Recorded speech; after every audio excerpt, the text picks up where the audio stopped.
Hey guys, it's William. I'm just going to do a really freestyle video. I just did a 23-hour fast, also known as 1 meal a day. And I think this is all I'm going to eat. I've got these little quail eggs I bought at the beach, tiny little things. They're 15 calories each, and I'm going to have 7, so call it 100 calories. I've got my pumpkin soup from yesterday. It doesn't look super great right now because it's not very watery or soupy, but it's delicious. It's got pumpkin, 600 grams of pumpkin, carrots, 4 big carrots, a big onion and a half. I got some pig skin in there, and half of that chicken that you guys saw yesterday. I've also got just 300 mLs of coconut water, and that's all I'm going to have today. Let me read you the calories. So the chicken is all contained in the soup. It's 150 calories. The onion and carrot is only 100 calories. The coconut water, guys, this is actually super low calories, but high carb. This amount of coconut water is only 70 calories. The pumpkin, I had 600 grams, which was a really big pot of it. This is half. I've got another half in the fridge. So only 78 calories, guys. Pumpkin is apparently very, very low calorie. I never knew that. And the eggs, like I said, 100 calories. So I believe it's around 500 or 600 calories I'm going to have tonight. And I've still got another large bowl of pumpkin soup available. I may or may not eat it. And that would keep me at the 600 calories. I'm not usually a fan of going like low calorie and stuff like that. But doing that 20-day fast really opened my mind to just being more open, you know? That's the cool thing. When you try new things, you're more open to trying new things. I know it sounds kind of repetitive or silly, but that's really how it goes. So you guys, let me show you my method for opening eggs. This works for chicken eggs too. I saw it from a YouTuber. You just kind of like dribble it around the circumference, the perimeter of the egg. Just kind of like dribble it in a rolling motion. And that kind of like breaks it all up. Then you can like just push on the middle of it. And now it should come all off in one piece. Let's see. And this egg's tiny, so it's kind of hard to do. So I've got the egg. Oh, it's coming off super easy. And boom, one piece. Got it all off in one piece. So yeah, I call that like the bouncing, dribbling, rolling method. And because I'm in Asia, they gave soy sauce for it. So guys, look how tiny this egg is. It's so adorable. You can actually cook these too. I made scrambled eggs with this once just to like laugh at it. This thing is tiny. Let's see, what do I have for scale? Just my finger. So what I do, because again, they give you some soy sauce to eat it with. I just kind of like bite the egg until the yellow is exposed. Then I just push it into the soy sauce so it gets deep in there. Then I eat it. And guys, even though I make good money nowadays, I still like eating really cheap, convenient things. Eggs are perfect. One chicken egg is 70 calories and about 7 grams of protein. So you just eat like 10 chicken eggs, that's 70 grams of protein, and that's what most people really need. Because like a lot of bodybuilding type people will tell you you need 1 gram of protein per pound of body weight. And for 1, that's way too much.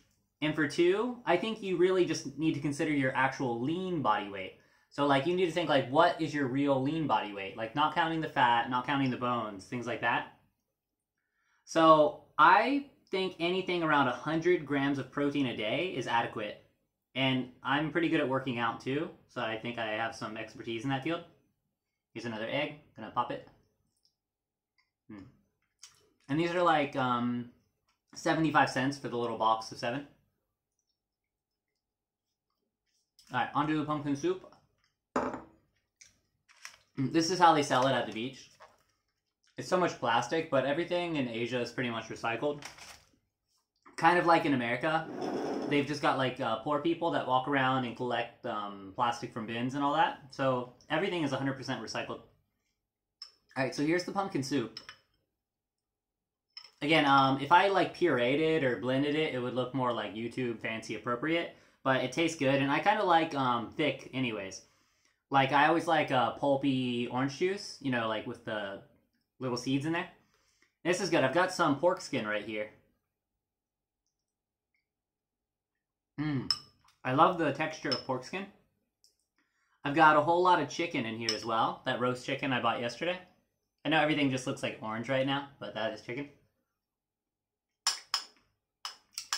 I feel like the taste itself is good. I just should have added more herbs. If you guys are good with herbs, please tell me in the comments below. What do you add just for like general taste? Like I want to get more specific with it in the future. But like if you're just going to make a general soup, what kind of herbs are good for it? Because I bought some thyme, but then I smelled it and I was just kind of scared because it just smelled like a Thai dish, like basil leaves, and I was like, I don't really know if I want to like ruin the taste with that because it's a pretty strong taste.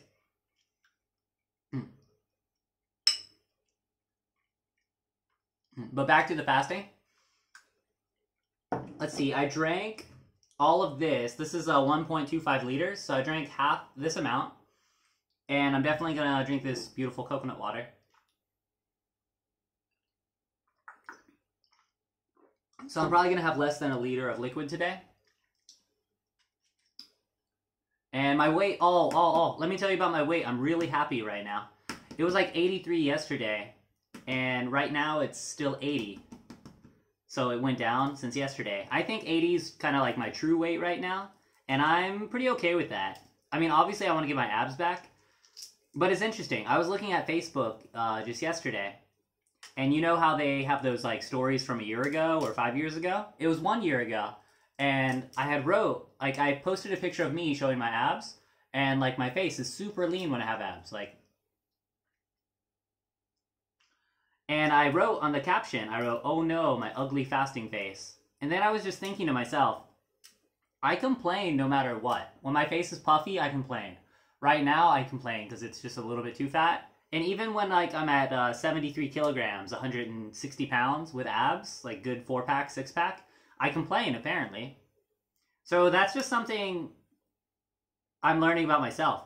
Because everyone always thinks, little quails, everyone always thinks when I get blah blah, I'll be happy. And guys, let me just tell you, that's really not the case. Like, I finally got down to having abs, I have a great life, I love my job, I make money, I travel, and I still wasn't happy. I thought having a 6-pack would change every aspect of my life. I thought having abs, like, everyone would just, like, roll out a red carpet for me whenever I went anywhere. Like, they'd be like, oh, wow, that guy has a 6-pack. No one cares. And honestly, there's some negatives to having 6-pack as well. If you're natural, you know, like no steroids or drugs, you just look kind of small. So like, I'm wearing like a medium shirt right now. Like, yeah, my arms look good, my chest looks a little bit big, but like, I just don't look like that big right now. And it's hard to look big at 170 pounds, 160 pounds. I mean, obviously when you take off your shirt and you've got abs and like good definition and stuff, you know, people are like, wow, that guy works out. But if you're just walking around in a medium-sized shirt, no one's going to think you're fit. Which is just kind of annoying, because, you know, you spend all the time to get a good body. And there's a really cool quote by Mark Twain I really like. I find myself quoting him often. It goes like this. Most of the things I've worried about in life, most of my worries in life never actually happened. So guys, when I was younger, I'm 28 now. When I was younger, I just finished high school, I was like, oh man, I'm never going to get into a good college. And guess what? I did. I went to Purdue University, which is in Indiana. And then I was like, oh man, I'm never going to get a job. And guess what I did? Then, you know, when you're in your mid-20s, you worry like, man, I'm never going to be able to afford a house. And I did. So most of my worries in life have just never actually happened. And maybe that's from like a place of privilege. But I mean, I didn't grow up rich or anything at all. Like, lower middle class. Like, my family had cars, like normal cars. I mean, we had vehicles. And we went to Florida twice a year. By car, not by airplane. So I'm definitely not privileged or anything. I had to take out loans and, you know, just do college the poor way. But yeah, back to fasting. Tomorrow, I'm probably going to go get another roast chicken. And just eat a lot of that. And I'll get some vegetables. I've still got a cabbage in my refrigerator. I may eat that tonight too. And I'm just feeling good. I'm going like relatively low carb, OMAD, and 2-day, 3-day fasts. and I feel great. I slept a lot today, and everything's going well. Guys, this video was really disjointed, and there was really no point to making it, but I just wanted to show off my pumpkin soup, and those cute little quail eggs, and of course my love of coconut water. And guys, I am wearing pants, just so you know. I'm wearing shorts. Alright. I'm going to end it there. Thanks for watching, guys, and I'm really happy to be making videos again, and I'm really happy to get your comments. Thanks so much.